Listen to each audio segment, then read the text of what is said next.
describe the slum. In other words, it's seen as an area lacking the social cultural institutions, order, coherence, predictability found in most economically stable environments. But that just tells us right there is, brother, that's just a lie. Because if you take something from one area and go build somewhere else and just leave this area like it is, then it's going to continue to go down. Because there's nothing to come into that neighborhood to make it better. And I think that's the problem we have in the black community is that many blacks that make it, they'll leave the neighborhood, but they won't come back to it. You see what I'm saying? And those white people that have left the neighborhood, they don't care about that no more because, yeah, I was there, look where I was at, but look where I am now. You know, I made it through something. Yeah, but have you really known what the struggle really is? That's the question. The struggle. Do they know what the struggle is? And that's what we as black people go through, is that constant struggle each and every day. And I'm not saying that there's not Caucasian or white people that go through a struggle, but it's not like a similar to struggle as blacks people feel through all the times that we came. Just like general speak, you understand what you're talking about. From a general standpoint, Caucasian people really don't understand what it is to be oppressed so much. Racism in general. And slavery, segregation was an example that we got oppressed so much by them. That's right. They have not, we know how to adapt to different situations now because we're used to. But they have not really been oppressed as a race, generally speaking, by being despised. That's right. So they don't understand it every way. That's right. Okay, let's go to, brother, let's go, well, I tell you, there's so much stuff here that we can deal with. Let's go to rural-urban migration, because I think that's a key point that we were talking about earlier, and see what we're talking about there, brother. Where urban migration. Yes. Where urban migration is one of the cases attribution to the formation and expansion of slums. Yes. Since the 1950s, world population has increased at a far greater rate than the total amount of arable land. Even as agriculture contributes a much smaller percentage of the total economy. For example, in India, agriculture accounted for 52% of its GDP. In 1954, and only 19% in 2004. In Brazil, the 2005 GDP contribution of agriculture is 1/5 of its contribution in 1951. Agriculture, meanwhile, has also become higher yielding, less disease-prone, less physical hard, and more efficient with tractors and other equipment. The proportion of people working in agriculture has declined by 30% over the last 50 years, while global population has increased about 250%. Wow. Many people move to the urban areas primarily because cities promise more jobs. Yes. Which is by the political people. Yes, that's correct. Better schools for poor children. And diverse income opportunities that farming in rural areas. However, some rural migrants may not find jobs immediately because of their lack of skill. There you go. And the increasingly competitive job markets, which leads to their financial shortage. Here it is. Many cities, on the other hand, do not provide enough low-cost housing for a large number of rural urban migrant workers. Some rural urban migrated workers cannot afford housing in cities and eventually settle down in only affordable slums. Further, rural migrating, mainly lured by high income, continue to flood to cities. They thus expand the existing urban slums. Okay, so what does that mean to you, brother? Right? How does that hit home? So start with the political political view. They say that they promise this and promise that, that they understand their situation, that they understand that they need job opportunity to help out with their financial situation, to provide for their family, but they do that all for a vote.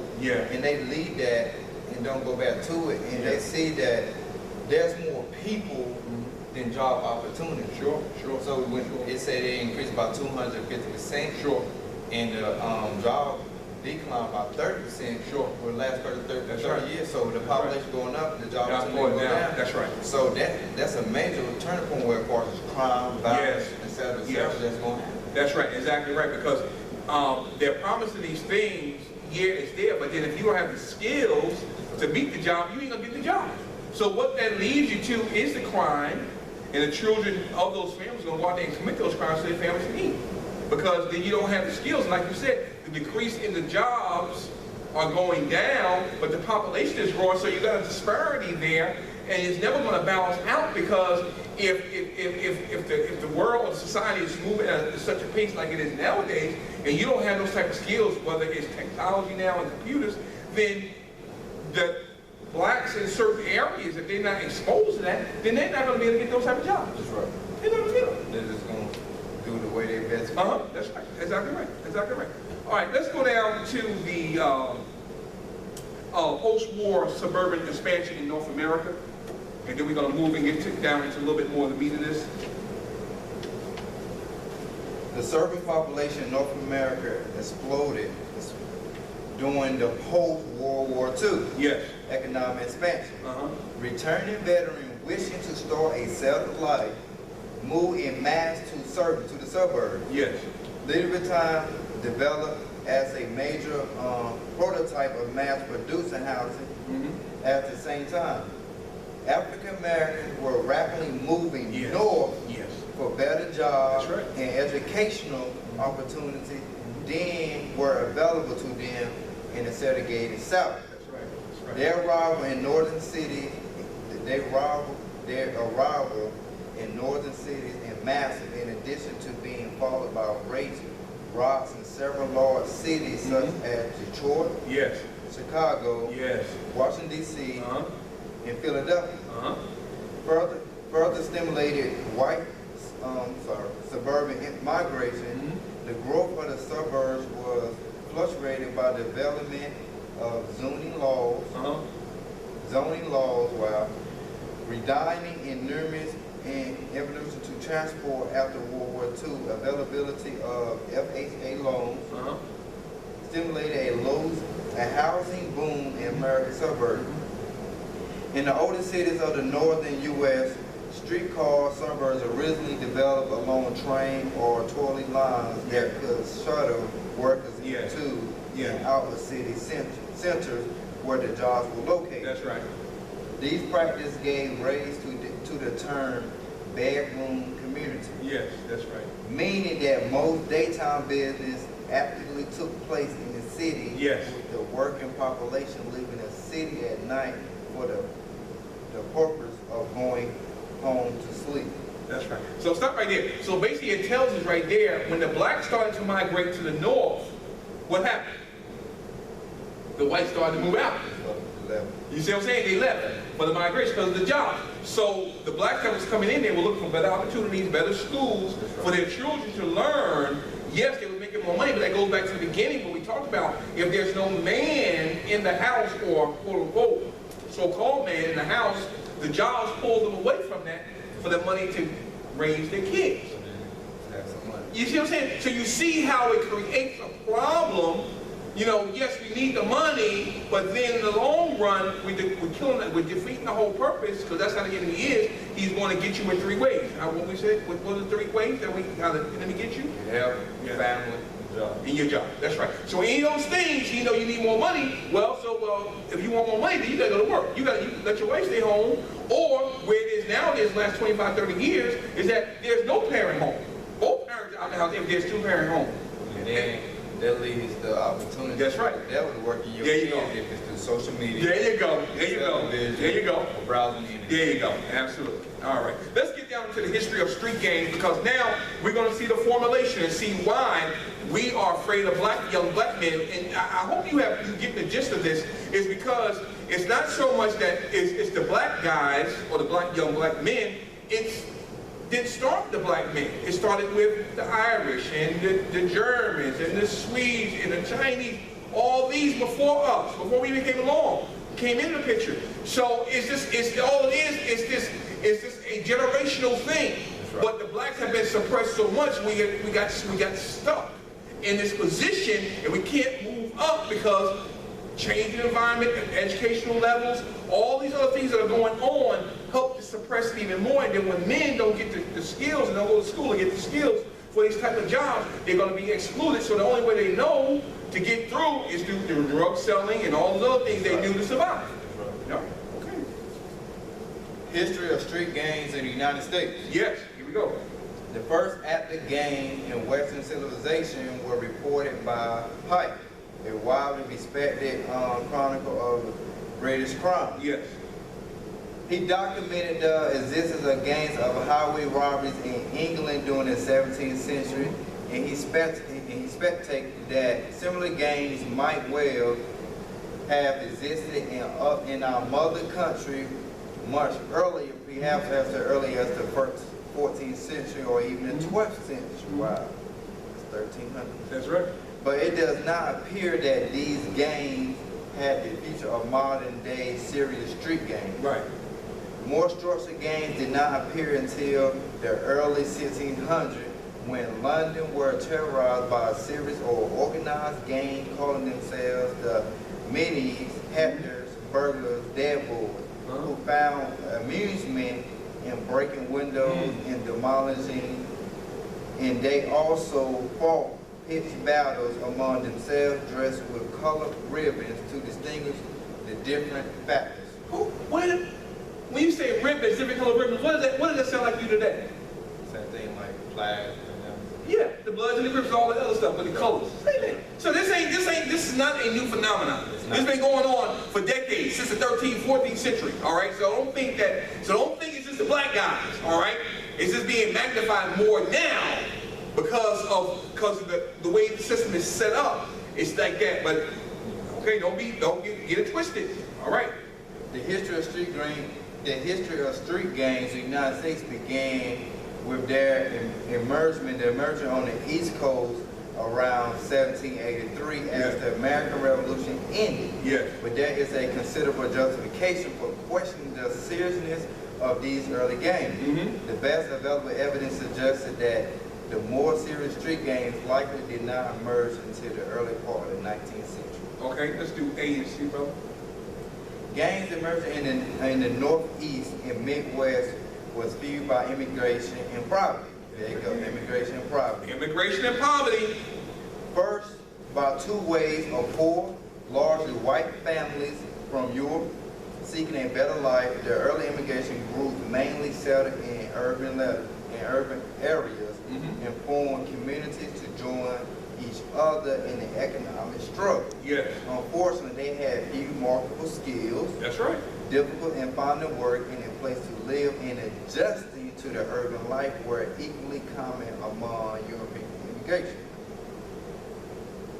Okay, the Northeast, Midwest, and the Western Range were soon be inaudible with a second major wave of immigration. That's right. African American population that migrated northward and westward from the deep south. In addition, other gang mixture included Hispanic, Latinos, Puerto Rican, Mexican, Dominican Republic, Cuban, Asians, the Calabas, the Chinese, the Korean, Filipinos, the Samoans. It is going on. And the Latin Americans, the Colombians, the Cubans, Dominicans, Ecuadorians, Panamanians, Puerto Ricans, and others. Yes. Will later populate the gang landscape. There you go. Native American gang also will emerge, but much later. The internal migration of the blacks mainly fueled the emergence of another distinctive way of gang activity. Yes. The end result was a mixture of a preliminary white, Mexican, and black gangs with varying degrees of influence. Yes. In each of these three early gang regions, so put everything in.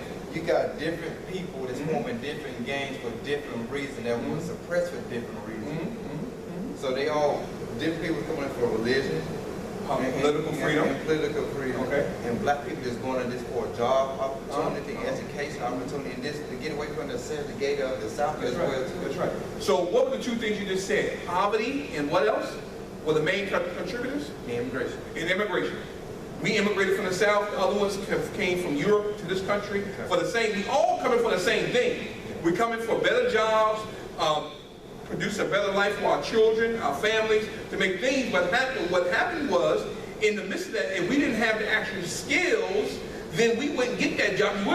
You already talked about that. Those jobs didn't always come very quickly. Because if you didn't have the skills, then that means you had to sit home and try to scuffle or go out there. And that's why New York is known as the hustling capital of the world. Go out there and make that hustle, because if you don't have the skills, you got to do something to make some money. You know, or collecting cans and bottles or whatever it is to do to make that hustle. Because if you don't have the skills and if you don't have the educational background and you don't have money to go to school or whatever, nobody is there to mentor you or to encourage you, then you're going to end up on the street. The young boys that you say you're afraid of, what we're talking about, they end up that way because they don't have the educational background or the support or the family influence from people around to encourage them, or there's no man in the house. The poverty and the unemployment and all the things that are suppressing the issues around that family, that's what's going to make them seem that you're afraid of them. But to be honest about it, the gang, those black guys, they're more scared of you, or the ones that are scared of black boys, they're more scared of you than you are of them, because they're trying to prove themselves, they're trying to make it out there, so they try to act tough, but in actuality, they're hurt on the inside. And they're just trying to say the only thing that they Yes. have. Yes. So basically, the slum and where they at is the last mile of defense. That's right. That's right. Absolutely. Powerful, brother. Man. All right, let's go to the second period of gang growth in the, it was a twofold, it's a threefold thing of these gangs, and then we're going to get down into our modern day, and then we're going to go on and answer the last question. The arrival of the Poles, Which is the Polish. uh-huh, Italians, and Jews in New York City in the period of the 1880s through the 1920s, ushered in a second distinctive period of gang activity in Yes. the city's slum. Jacob, a journalist, photographer, and social reformer, shocked the conscience of many Americans with his fatal description of slum condition in his book. Yes. The book is called The Battle with the Slum, 1902 to 1969. And mingled with immigration, New York City could not provide enough homes for the influx that occurred over the next 30 years. Yes.